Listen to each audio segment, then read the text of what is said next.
Hello! Good evening. Welcome back to my channel కలుముల వరాటూస్.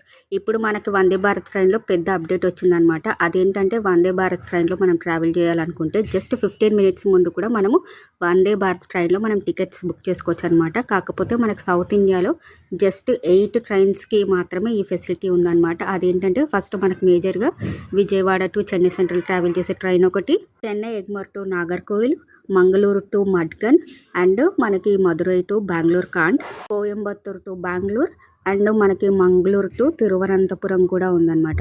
ఈ వందే భారత్ ట్రైన్స్లో మాత్రమే 15 మినిట్స్ ముందు మనం ట్రైన్ టికెట్ బుక్ చేసుకునే అవకాశం ఉందన్నమాట. ఫర్ ఎగ్జాంపుల్ మనకి విజయవాడ టు చెన్నై సెంట్రల్ వెళ్ళే ట్రైన్ ఏంటంటే మధ్యాహ్నం 3:20కి స్టార్ట్ అవుతుంది. సో మనకి 3:05 అంటే మధ్యాహ్నం 3:05 వరకు కూడా మనకి ఛాన్స్ ఉందన్నమాట. ఆ వందే భారత్ ట్రైన్లో మనం ట్రైన్ టికెట్స్ బుక్ చేసుకోవడానికి. ఈ ట్రైన్ టికెట్స్ ఏంటంటే మనకి జస్ట్ 1 అవర్ ముందు మాత్రమే ట్రైన్ టికెట్స్ అనేటివి ఓపెన్ అవుతాయి అనమాట. ఫర్ ఎగ్జాంపుల్ 3:20కి కదా మనకి విజయవాడలో మనకి ట్రైన్ స్టార్ట్ అయ్యేది. సో మనకి 2:20 నుంచి టికెట్స్ అనేటివి ఓపెన్ అయి ఉంటాయన్నమాట Vande Bharat train tickets book చేసుకోవడానికి.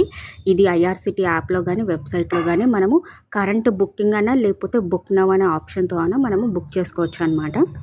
సో మిగతా వందే భారత్ ట్రైన్స్ కూడా ఇలాంటి ఫెసిలిటీని ప్రొవైడ్ చేయాలని మన ఇండియన్ రైల్వేస్ ఆలోచిస్తున్నారు. కాకపోతే ప్రజెంట్ ఇప్పుడు రన్ అయ్యే ట్రైన్స్కి ఆక్యుపెన్సీ ఎలా ఉంటుందో దాన్ని బట్టి వేరే ట్రైన్స్కి ప్రొవైడ్ చేస్తామని చెప్తున్నారు. అండ్ ఇంకొక బోనస్ పాయింట్ చెప్పిన వందే భారత్ ట్రైన్స్ గురించి, నెక్స్ట్ మంత్ మనకి వందే భారత్ స్లీపర్ ట్రైన్స్ కూడా స్టార్ట్ అవ్వబోతున్నాయి అనమాట, లాంచ్ అవ్వబోతున్నాయి. యాక్చువల్గా ఈ మంత్ మనకు ఓపెన్ అవ్వాలి, లాంచ్ అవ్వాలి ట్రైన్స్ అనేవి.